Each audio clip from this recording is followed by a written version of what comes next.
Heard mumbles and rumors, and I'm not even going to share them because that's what they may be, mumbles and rumors. So basically, we're just in wait and see. But what I wanted to do for my committee is review how we got to where we are now. Okay. Because there's a fair amount of revisionist history that is being floated around that is absolute BS. If you recall, when we got the bill, the section that the section that everybody is focused on is the sound part. And when we got the bill, I think everybody in this room, all committee members, and I would imagine most of the guests, would say what the Senate sent over to us on sound wasn't worth the paper it was written on, because there was no solution. So this committee went to work on it. And I want to remind folks that the date of April 15th, which folks seem to like and seem to hinge on, I put on the table. And I put on the table knowing what it was. And it was put on the table and into the record that what it meant was that it captured one potential project that is looming out there. And that was the reason for the date.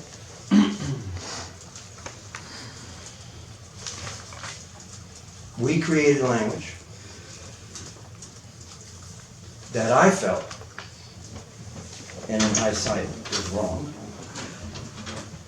that I felt was language that created an environment whereby the Public Service Board would be working on rules to establish standards for bigger wind projects.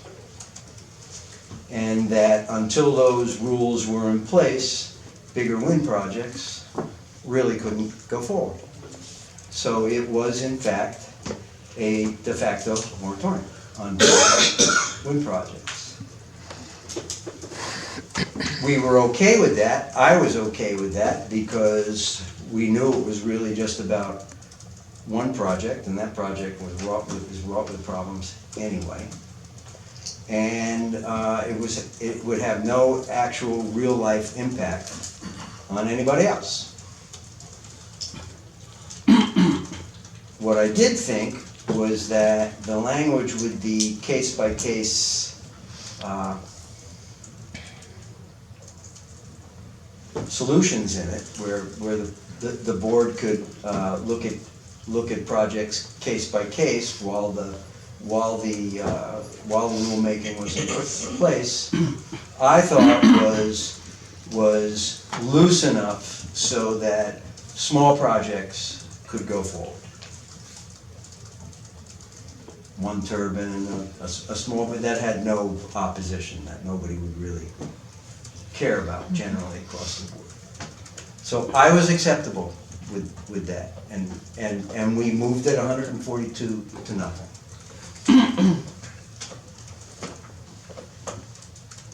When the Senate got the bill, they added a sentence. And when I asked for clarification of what that sentence meant, even at that point, where it clarified that what I thought was possible, that small projects could go forward on a case-by-case basis, and I believe that to this minute, that that's the reasonable path forward. That sentence absolutely slammed the door on that possibility. So I went to the Senate days before they sent it back to us. And I said, we will concur, but not with that sentence. That sentence is a deal breaker. I said, please remove the sentence. And they said to me, well, it's only clarifying what's already in the bill. And I said, well, if it's only clarifying, then it doesn't need to be in there. Take it out. And they said, but. And I said, doesn't matter. It's one sentence. Take it out. The bill goes through. Well, you know they didn't take it out. And that's where we are today. If they had taken it out, you'd have a bill. But I will caution you that we would have a bill that the governor would veto. And I didn't know that at that time.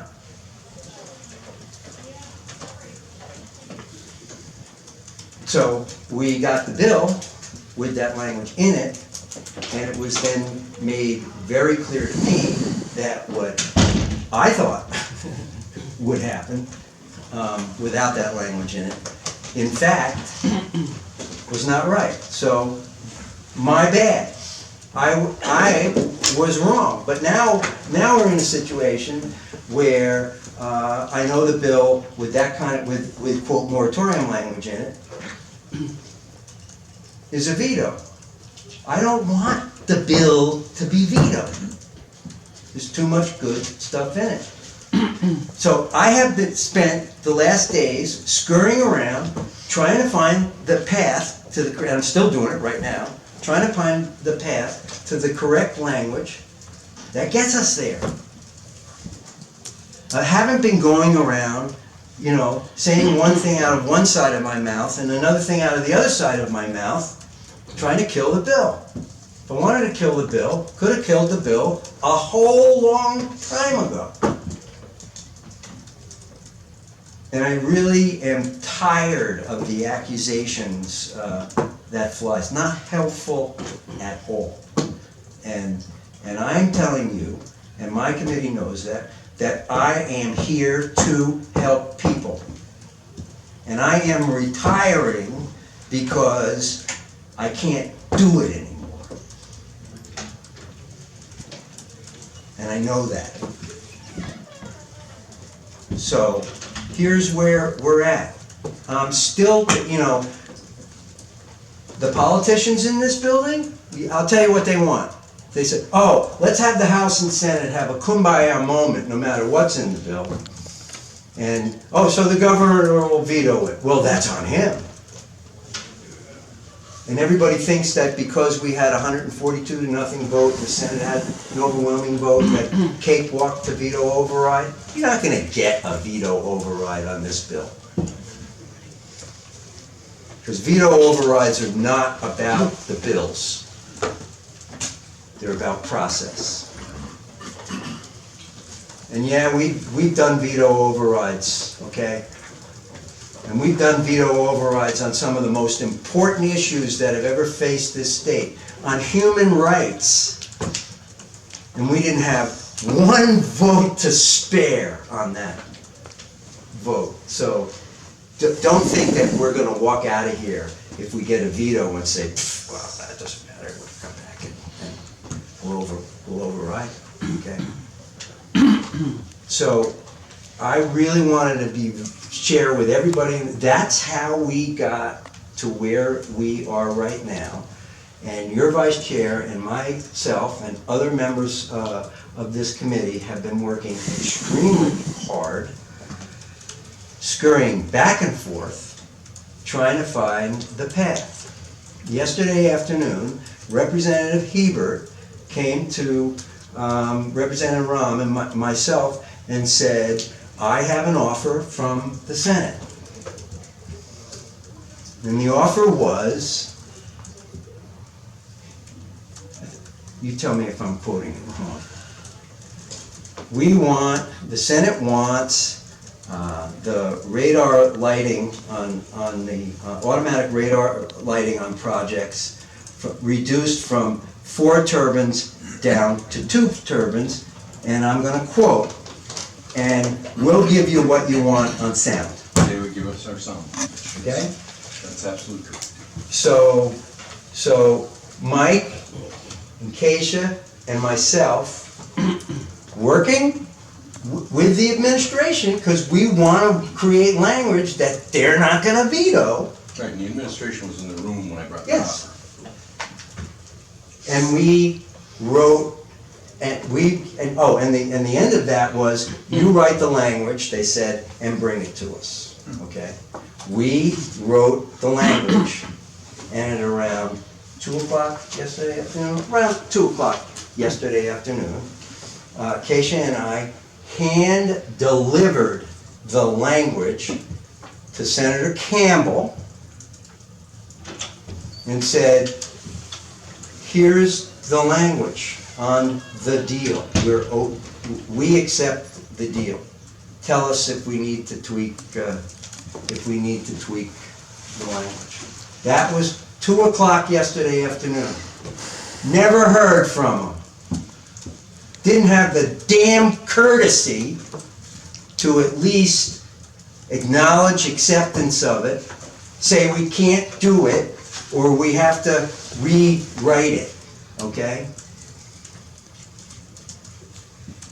So, let me tell you something. The people who you think are usually in your way are not in your way. The people who you think are going out there and fighting for your rights, they're the one who's in your way right now, from my perspective. And I am sick of it. And I have never acted this way in this room before, but this is my last day here, and people are gonna know personally what the truth is, and this is the truth. And it's being recorded, and I hope you send it out across the world, because this is nonsense. And they're still playing political games. So they're playing political games with your life, okay? And I don't even agree with you, and you know that. But I respect you. And they're playing political games with your life. And they are willing, both sides are willing, and I'm washing my hands of it. They're gonna want us to put a bill together that we can all agree with, knowing that the governor will veto. And that's BS. And when you talk about process and the veto, the one thing that I think people lose sight of is that if there's a veto, we don't automatically come back. That's correct.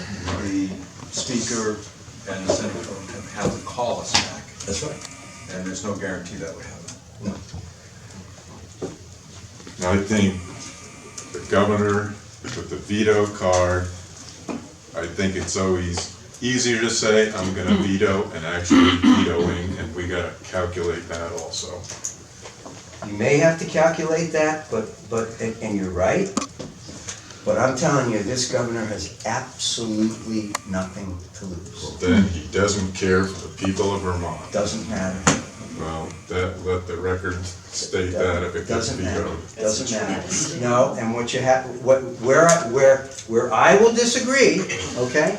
I do not believe a moratorium on any industry in this state is a healthy statement on any business.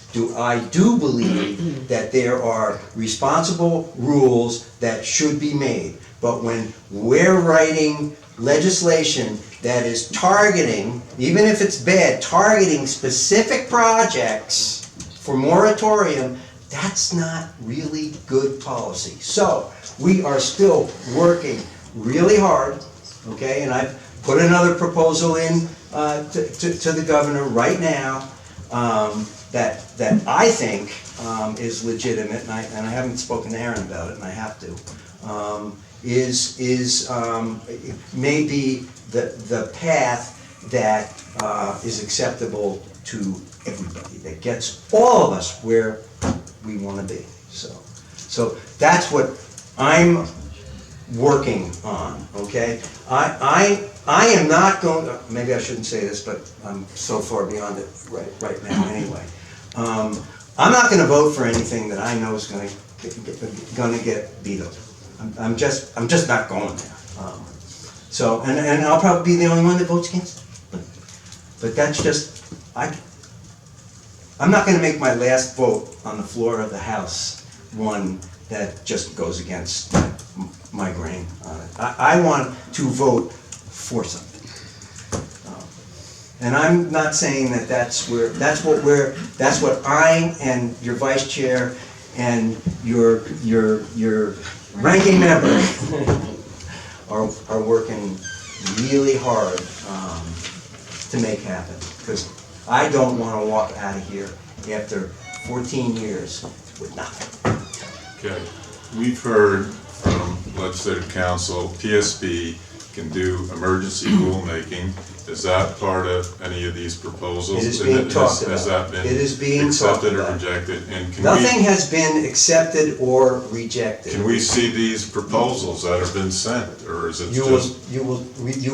I don't want to show the proposals yet, because I want to get them, they're my proposals, Warren, okay? And I want to make sure that they're worthy before I share them. Okay, so the proposal that Senator Campbell received from you and Keisha is just your proposal? No, Mike had and his eyes on it. We've been working all day yesterday. We were running around trying to come up with some solution that everyone could live with. And as I said to the group, there were things happening and we can't share them because we have no agreement. And I think it could jeopardize some of the things if you put them out there too early. Because people will react one way or the other, and negative reaction could kill it. So we are holding things close to the vest, but we continue to try and negotiate with the Senate to come up with a resolution to this. I'm not willing to give up on it. I think the bill has merit. And as the three of us discussed yesterday, while my stronger consideration has been for the sound issues and the wind issues, the one thing we can't lose sight of is also we have the League of Cities and Towns, which came in on the other part of the bill, talking about planning and stuff. We have a section there that's important to a couple hundred towns. So the bill is bigger than what my issue is. There's other people involved, and we can't lose sight of that. And we have to get something for the most people we can. So we're trying to come up with a solution. You know where I am on the wind issue, and I want a solution that works for people with concerns whose lives are being harmed, and maybe their property values are going down. Whatever the situation, it's an intrusion on your life, and I'd like to see some resolution to that. But we also have to keep in sight that there are other issues in this bill that are important. So we will try to keep it alive, and Keisha and Tony have been giving me a pretty free hand to go back and forth and say, hey, what do we need to do to this? And when I went down to Aaron's office with that proposal, they were receptive and said we would go along with the tower issue if we get our sound language. And for whatever reason, we haven't heard back. And we met with Senator Bray this morning and still haven't heard. So, I guess That's where we are. the comment now, the pause comment is stay tuned. Well, I would just add, I hear your frustration that you're feeling like you're shut out of some of the ideas we're coming up with, but we're open to everyone's ideas. Penny's been sharing her thoughts, and our goal is to get this across the finish line and signed by the governor, and any idea that helps us get there is entirely welcome. We know the ideas that will get us the cheers from both sides of the chambers and then vetoed by the governor, but we're looking for ideas that get the bill signed, and if you have any, you're more than welcome to send them to us. Well, I have to say, going back in history 2 or 3 weeks ago, I obviously had a misunderstanding of what the April 15th date represented. My understanding was that any application that came in after April 15th would automatically have in it whatever the Public Service Board was going to decide on by, we were talking September, and now it could be July 1st. I did not have an understanding that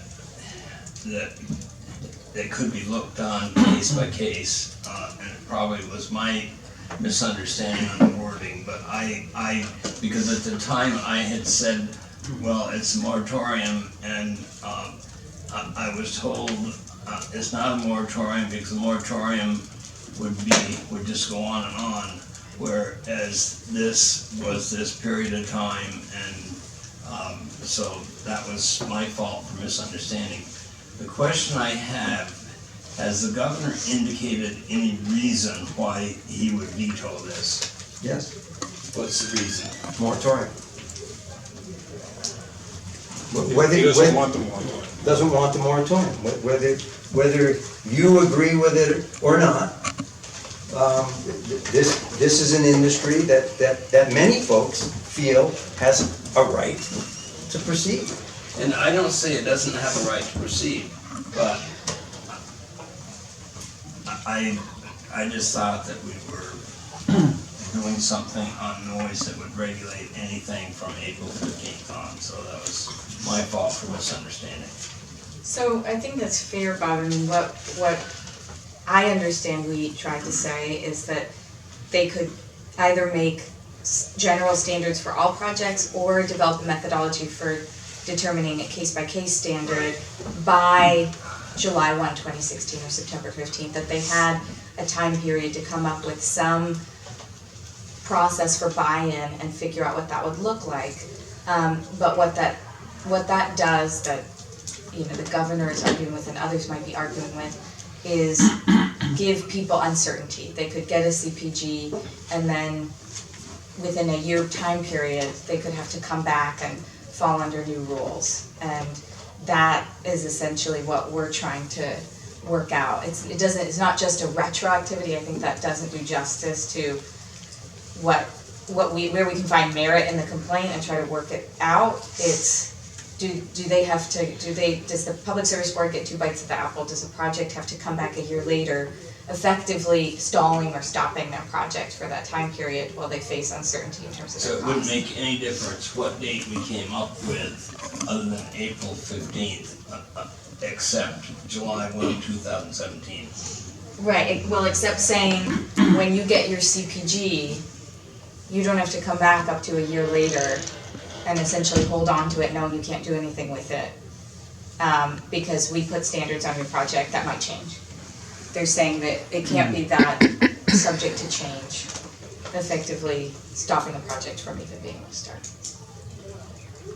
Seems to me that a savvy developer would look down the pike and see that there are rules coming that are going to affect noise.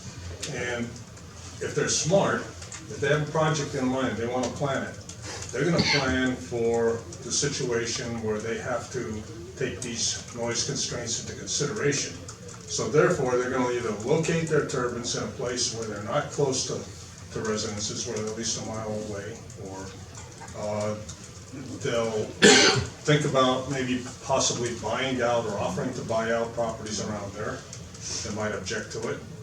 And buying out a property doesn't mean you're throwing money into a hole. Because once you have that property, you can still put it up for sale, and somebody who doesn't object to it could purchase that property. Maybe they purchase it at a lower value than what the developer paid for it, but it's probably going to be a good deal for somebody. So there are solutions to this thing that don't require all projects to come to a grinding halt. Well, if it were that simple, I would agree with you. But you were talking about millions of dollars. And when you simply, when you're engineering for something that could operate at a 40 or a 45 decibel level down, and you change it down to a 37, it's not about the flick of a switch. It's a lot of. That's what I'm saying. No, you're not saying that. You're saying it is a flick. If they don't know what standard they have to meet, that creates uncertainty, and they are not gonna spend a whole bunch of money with uncertainty in front of them. Because if they have to engineer something, that's, say, I don't care, pick a number, whatever the decibel number that people love, say it's 35, okay? They may look, a developer may look at that ahead of time and say, I can't produce to that level, so I'm not gonna do the project. What this is doing, okay, or what you're suggesting is that, well, you know, just go ahead and you know, spend all your money and plan for the ultimate project, and you know, spend millions of dollars and go into debt and hope that the Public Service Board gives you a number you can live with. That's the uncertainty. So the certainty, as I see it, is that this governor has chosen developers over the good of the people. And I say that because there's no compromise here. There's no willingness to say, okay, this really amounts to be a year's worth of not taking any action, of not filing for a CPG or not having a CPG granted because we are setting standards. I don't understand that myself. We have a lot of issues regarding sound. To not give the people of this state, who in some instances, in some towns, have overwhelmingly come out against wind in their town, and just casting those votes aside of saying, in effect, I don't care what you want, I know better. I don't understand that. It is beyond my, when you rise to the level of public service, the goal should be to do what's best for your constituents and the state. And certainly, the higher the level you go, the more pronounced that ought to be. There's always going to be disagreement, but this is beyond a disagreement. This is a situation where you have studies out there globally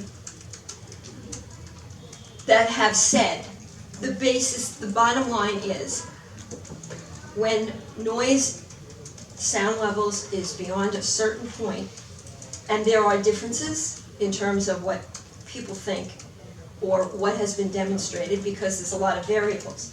But when the consensus of opinion is